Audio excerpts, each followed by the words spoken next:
নমস্কার বন্ধুরা, আমি বিনা। আজকে আমি তোমাদের জন্য খুব সহজ একটি ভরাট আসনের ডিজাইন নিয়ে এসেছি। প্রথমে আমরা যে কোনো একটি জায়গায় ছুঁচ তুলে নেব এবং তিনটি করে ঘর নিয়ে একটি ক্রস তৈরি করব। এখন যে ক্রসটি হলো তার ডান দিকে আরও একটি ক্রস তৈরি করব। এবার এই যে দুটি ক্রস হলো এর ঠিক ওপরে সমান সমান আমরা আরও দুটি ক্রস তৈরি করব। এরকম করে আমাদের 4টি ক্রস দিয়ে একটি ছোট্ট বক্স তৈরি হলো। এবার সবথেকে ওপরে বাঁ দিকে যে ক্রসটি আছে ওই ক্রসের বাঁ দিকের কোণের ঘর থেকে ওপরের দিকে পরপর 7 নম্বর ঘরে আমরা ছুঁচ তুলব এবং এই একই রকম করে 4টি ক্রস দিয়ে ছোট্ট একটি বক্স তৈরি করব। এই রকম করে ওপরের দিকে আমরা এই ছোট্ট বক্সের একটা লাইন তৈরি করব।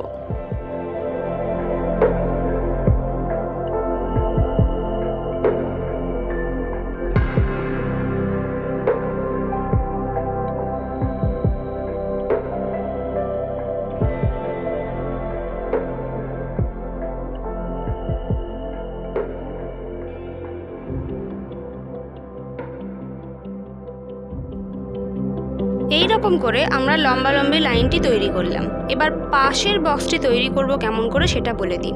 সববার নিচে যে বক্সটি রয়েছে তার নিচের লাইনের ডান দিকে যে ক্রসটি আছে সেই ক্রসের ডান দিকের কোণের ঘর থেকে ডান দিক বরাবর 5 নম্বর ঘরে আমরা ছুঁচ তুলব এবং পাশাপাশি দুটি ক্রস তৈরি করব এবং আগের নিয়মে ছোট্ট ক্রস দিয়ে বক্সটি তৈরি করব।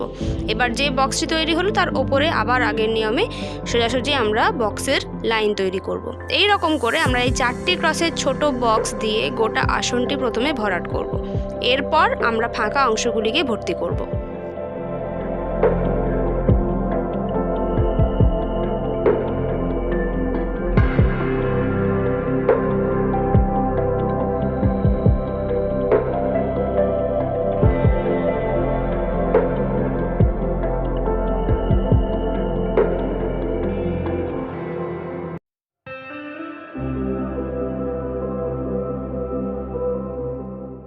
প্রথমে আমরা নিচের দিকে প্রথম এবং দ্বিতীয় ক্রসের লাইনের মাঝখান থেকে শুরু করব।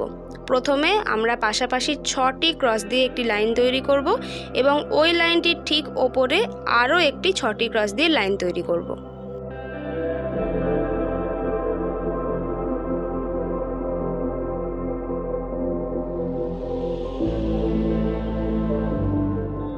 এই আসনটিতে আমরা মোট 5টি রঙের উল ব্যবহার করছি। কালো রং দিয়ে আমরা গোটা ছকটি তৈরি করছি এবং বাকি 4টে রং দিয়ে ভরাট করব আমরা।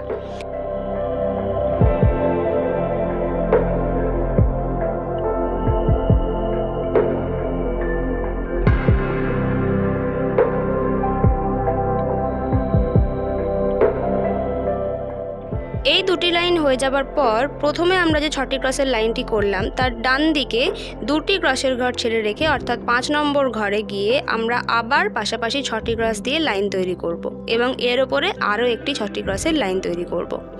এবার গোটা আসনটি ভরাট হয়ে যাওয়ার পর এই রকম করে আমরা ডান দিক বরাবর একদম আসনের শেষ প্রান্ত অবধি করে করে যাব। 6টি ক্রসের লাইন একটা হবে, তার উপরে আবার একটি 6টি ক্রসের লাইন হবে এবং মাঝে দুটি ক্রসের ঘর ছেড়ে রেখে আবার আমরা ডান দিকে একই জিনিস তৈরি করব।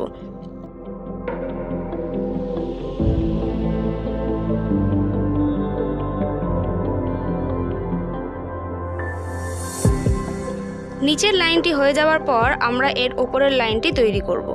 এর ওপরের লাইনটি যখন হবে প্রথমে আমরা বাঁ দিকে দুটি করে ক্রস দিয়ে মোট 4টি ক্রস তৈরি করছি। এক্ষেত্রে আমরা সাদা উল ব্যবহার করছি এবং নিচে দুটি ক্রসের লাইন, তার উপরে দুটি ক্রসের লাইন তৈরি করছি। এরপর ডান দিকে দুটি ক্রসের লাইন ছেড়ে দিয়ে দুটি করে ক্রসের ঘর ছেড়ে দিয়ে 6টি করে ক্রসের লাইন হবে। দেখো, নিচের লাইনের ডান দিকে দুটি ক্রসের ঘর ছেড়ে আমরা 6টি ক্রস দিয়ে লাইন তৈরি করব এবং এই লাইনটি হয়ে যাবার পর এর ওপরে আরও একটি 6টি ক্রসের লাইন তৈরি হবে। তারপর আবার ডান দিকে দুটি করে ক্রসের ঘর ছেড়ে রেখে আমরা আরও 6টি করে ক্রসের লাইন তৈরি করব। এই রকম করে আসনের শেষ প্রান্ত অবধি কন্টিনিউ হবে। এবার এইরকম করে আমরা ওপরের দিকেও একই রকম কন্টিনিউ করব। পিঙ্ক আমরা যেমন করে পিঙ্ক কালারের উল্টা দিয়ে যেমনভাবে করেছি সেভাবে আবার এর ওপরের লাইনে তৈরি করব এবং সাদা রঙের উল্টা দিয়ে আমরা যেমনভাবে তৈরি করেছি তার ওপরের লাইনেও একই রকম করে হবে। এই আসনের ডিজাইনটি কমপ্লিট হয়ে যাওয়ার পর দেখতে খুব সুন্দর লাগে, তাই এখন একটুখানি কনফিউজিং মনে হলেও তোমরা স্টেপ বাই স্টেপ কন্টিনিউ করো, তাহলে শেষে আসনটি বুঝতে পারবে কিভাবে কি হচ্ছে। চওড়া দিকে সাদা এবং গোলাপির ভরাটটি হয়ে যাওয়ার পর দেখো যে জায়গাগুলি ফাঁকা থাকছে সেখানগুলি আমরা আরও দুটি রং ব্যবহার করছি, সেটা হচ্ছে গোলাপি এবং আকাশি। ওই দুটি রং দিয়ে আমরা বাকি লাইনগুলো ভরাট করে দিচ্ছি। একটা সোজাসুজি লাইন গোলাপির হবে এবং আর একটা সোজাসুজি লাইন আকাশির হবে। তো আসনটি পুরোটা কমপ্লিট করার জন্য প্রথমে আমাদেরকে ছকটি তৈরি করে নিতে হবে এবং গোলাপি এবং সাদার লাইনগুলি ঠিকঠাক করে হিসেব করে করলেই বাকি আসনটা এমনিতেই অটোমেটিক বুঝতে পারবে কিভাবে কি হবে। তো এই হচ্ছে আমার আসনের ডিজাইন, তোমরা দেখো তাহলে বাকিটাও বুঝতে পারবে।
তো বন্ধুরা, আশা করি আমার এই ডিজাইনটি তোমাদের সকলের ভালো লেগেছে। কমেন্ট বক্সে জানাও তোমাদের কেমন লাগলো, আর যদি কোনো প্রশ্ন থাকে সেটাও কমেন্ট বক্সে জানিও।